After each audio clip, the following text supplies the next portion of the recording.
Hola, hola, bienvenidos de vuelta a DFC Books. Yo estoy emocionadísima de estar aquí con ustedes para una nueva sesión.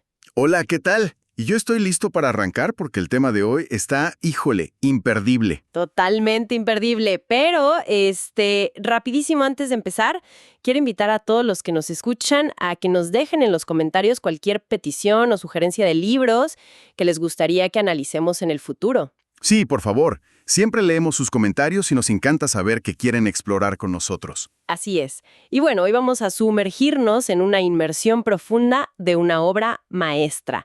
Vamos a hablar de El olvido que seremos. ¡Wow!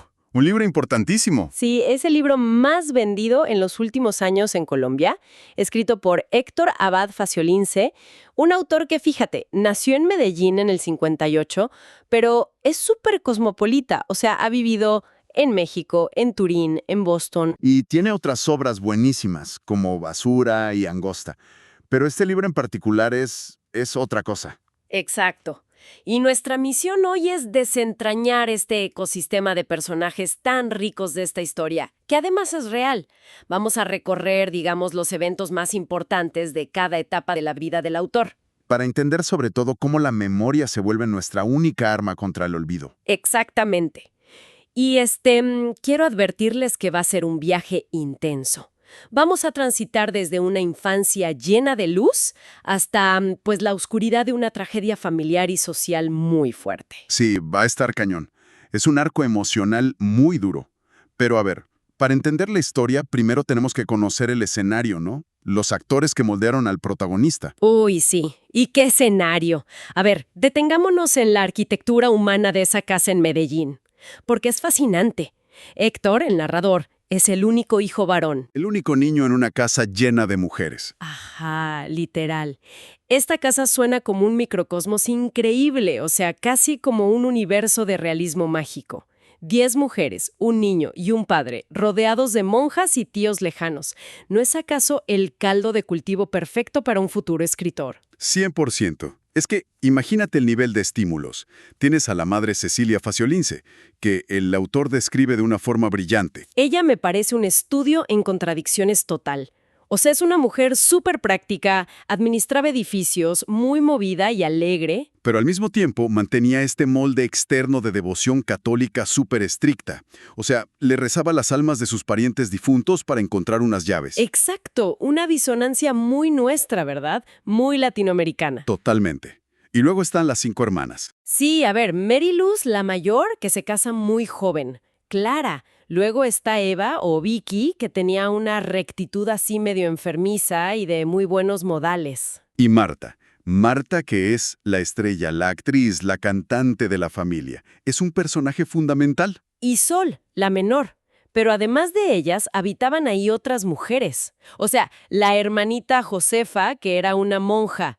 Tata, la niñera que ya era casi centenaria. Las mujeres del costurero del apostolado. Sí, como Olivia y Sasa, la que inventó la pomada Peña, y hasta tíos ocultos como el tío Luis, un monseñor que padecía lepra. O sea, te juro que me vuela la cabeza pensar en ese ecosistema. Es que es un entorno matriarcal abrumador, ruidoso y diverso. Y fíjate que el autor utiliza todo este caos místico para contrastar la figura principal. El padre. Exacto. El doctor Héctor Abad Gómez. Él se erige como el sol absoluto alrededor del cual gira toda la devoción del niño. Un médico, profesor de anatomía, un humanista empedernido. Un hombre de ciencia que era pura compasión. Sí, le inculca un amor profundo por la vida. Y es tan fuerte ese vínculo que llegamos al primer gran evento vital en los primeros capítulos. La elección entre el cielo y el Padre. Uy, esa parte es buenísima. A ver, el niño tiene apenas 5 años y tiene esta discusión teológica con la monja, con la hermanita Josefa. Ajá, una discusión durísima para un niño. Durísima, porque la monja, con esa crudeza que a veces tiene el dogma, le dice al niño que su papá se va a ir al infierno. O sea, a quemarse eternamente por ser un hombre de ciencia que no va a misa. Mientras que al niño le asegura que él sí se va a ir al cielo porque reza todas las noches. Y el niño se imagina el paraíso, o sea, se visualiza asomado por una ventana del cielo viendo a su papá arder en las llamas. Y toma una decisión radical. Decide que no quiere ir al cielo. Se niega a rezar. Es que es durísimo pensar que a los 5 años un niño tenga la claridad para decir, prefiero condenarme con mi papá que salvarme sin él. Es una lección de lealtad absoluta. Es una lección bellísima, y nos muestra que las creencias de Héctor no se forjaron a través del dogma religioso, para nada. Se forjaron a través del amor humano, de ese amor terrenal que le inspiraba su figura paterna. ¡Wow!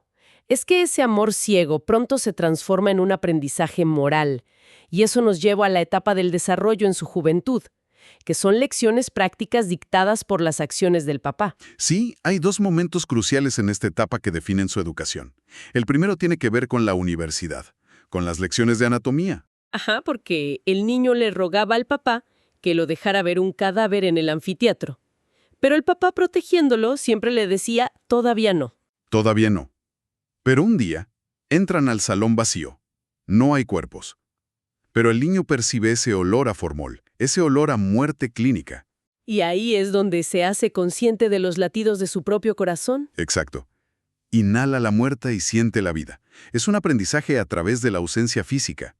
Pero luego está la segunda lección, que es sobre empatía. Sí, la del vecino, al señor Manevich. Porque me llama mucho la atención el contraste. A ver, el papá protege al niño de la muerte física en el anfiteatro con ese todavía no. Claro, lo escuda. Pero no lo protege de la vergüenza moral. Cuando el niño hace una travesura, el papá lo obliga a ir con el vecino, mirarlo a los ojos y pedirle disculpas, asumiendo la responsabilidad. Es que para el padre, la responsabilidad cívica y la empatía son músculos que no pueden esperar a madurar, se tienen que ejercitar ya. Totalmente. Y esa misma empatía se le enseña con la lectura. Ay, la escena del libro de deportes. Esa. El padre lleva al niño a escoger un libro, esperando heredarle su amor por la literatura, y el niño elige un manual de reglas deportivas. ¡Qué decepción para el papá! Imagínate, pero en lugar de regañarlo, el padre se sienta y, súper emocionado, le lee en voz alta un cuento de Oscar Wilde. El ruiseñor y la rosa. Exacto, y lo lee con tanta pasión que el niño entiende el poder de las palabras para transmitir belleza y dolor. Le moldea una brújula moral bellísima. Y justo hablando de cosas bellas y exploraciones profundas, hago una pausa rapidísima. Si están disfrutando de este análisis a fondo de uno de los mejores libros contemporáneos, no olviden suscribirse a DFC Books para no perderse ninguna de nuestras futuras exploraciones. Suscribirse nos ayuda muchísimo a seguir trayendo estas discusiones. Así es. Y bueno, retomando la historia. Toda esa felicidad idílica, todo este aprendizaje rodeado de amor, choca de frente contra una pared. La realidad más cruel. El punto de quiebre de la familia. El cáncer de Marta. Es la primera gran tragedia. A los 16 años, la estrella de la familia, la cantante, es diagnosticada con un melanoma. Y el impacto es devastador, porque ves al padre, a este gran médico que ama la ciencia, intentando frenéticamente salvarla. El libro describe 4 meses desgarradores. Es que yo me pregunto, ¿cómo hace una familia centrada en la vida, guiada por un médico, para sobrevivir cuando la medicina misma les falla de una manera tan brutal con alguien tan joven?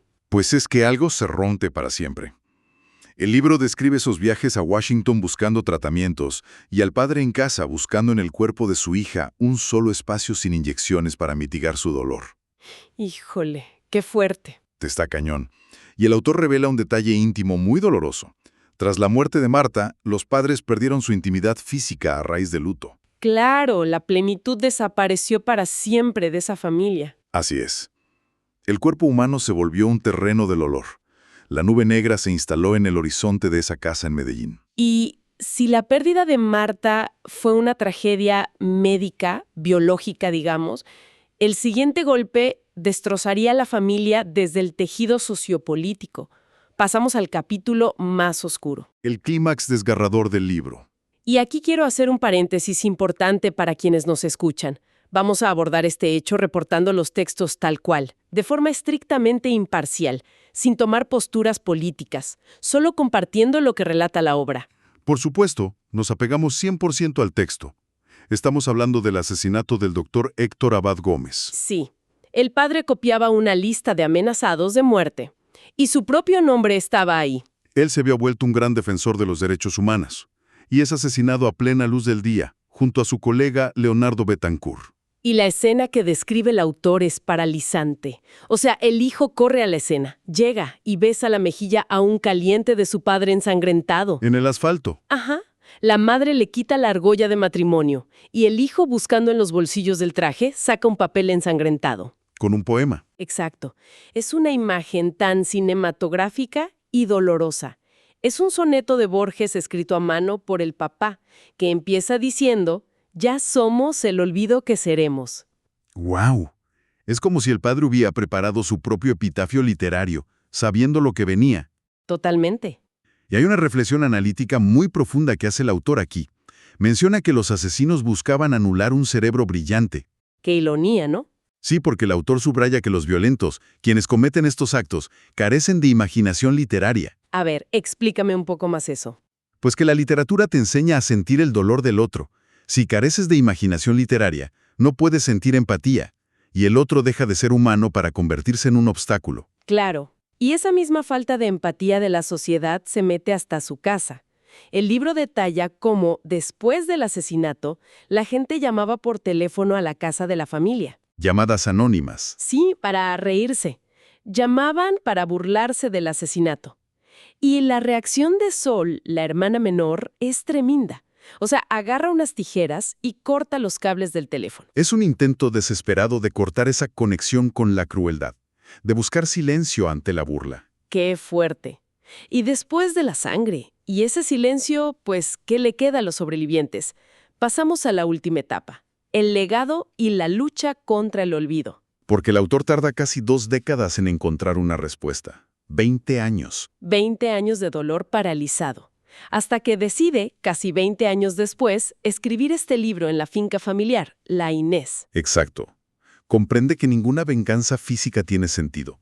Entrar en el ciclo de violencia es perder esa imaginación literaria de la que hablábamos. Su única arma real son las palabras. Y convierte su dolor en un acto de resistencia. Teclear letra por letra es su manera de alargar la memoria de su padre antes de que llegue el olvido definitivo. Es la idea central del libro. Todos estamos condenados al polvo, como dice el poema de Borges. Sí, pero los libros son una prótesis para recordar. Un simulacro para hacer perdurable lo que es finito. ¡Qué bonito eso! Al quemar los papeles ensangrentados, como lo describe, y escribir este libro transforma la sangre en tinta. Así es. Lo hace para que quienes nos escuchan hoy conozcan a un hombre que se negó a ser olvidado. Y esto me deja con un pensamiento que me gustaría dejarle a la audiencia.